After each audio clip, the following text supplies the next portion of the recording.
ان کا نام ہے ڈاکٹر مورس بکیل، اور انہیں ملا تھا French academy award in the field of medicine, اور انہیں چنا گیا تھا دا ممی آف منفٹاہ یعنی فرعون کی ممی پر ریسرچ کرنے کے لیے۔ اسی ریسرچ کے دوران ایک مسلمان نے ان سے کہا کہ اسی فرعون کا تذکرہ قرآن کریم میں موجود ہے، فَالْيَوْمَ نُنَجِّيكَ بِبَدَنِكَ لِتَكُونَ لِمَنْ خَلْفَكَ آیَةً۔ فرعون سے کہا گیا ہے کہ ہم تمہارے جسم کو محفوظ رکھیں گے تاکہ وہ آنے والے لوگوں کے لیے نشانی بنے۔ یہ آیت دیکھ کر وہ چونک گئے اور انہوں نے قرآن مجید کا ترجمہ پڑھنا شروع کیا اور عربی زبان سیکھنی شروع کی، اور اس وقت ان کی عمر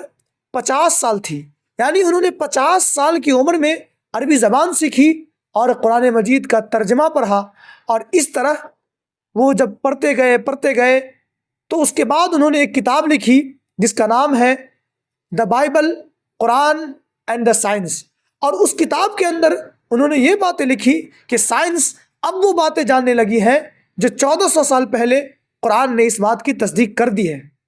یہاں ایک نقطہ آپ کے سامنے بیان کرنا چاہوں گا کہ آپ نے کبھی بھی کسی بھی دھرم کے بارے میں یہ نہیں سنا ہوگا کہ کسی سائنٹسٹ نے اس کے دھرم کے اسکرپچرز کو پڑھ کر اسلام قبول کیا۔ یہ صرف اسلام کی خاصیت ہے کہ دوسرے سائنٹسٹ نے اسلام کی کتابوں کو پڑھ کر، قرآن کو پڑھ کر، احادیث کو پڑھ کر اسلام قبول کیا۔ آپ یہ لسٹ دیکھ سکتے ہیں، اور اس لسٹ کے اندر آپ کو کئی سائنٹسٹ ملیں گے جنہوں نے صرف اسلام کی سائنسی تحقیقات اور اسلام کی تعلیمات کو پڑھ کر اسلام قبول کیا۔ ایسا کسی دھرم کے اندر نہیں ہے کہ اس کی تعلیمات کو دیکھ کر اس سے متاثر ہو کر انہوں نے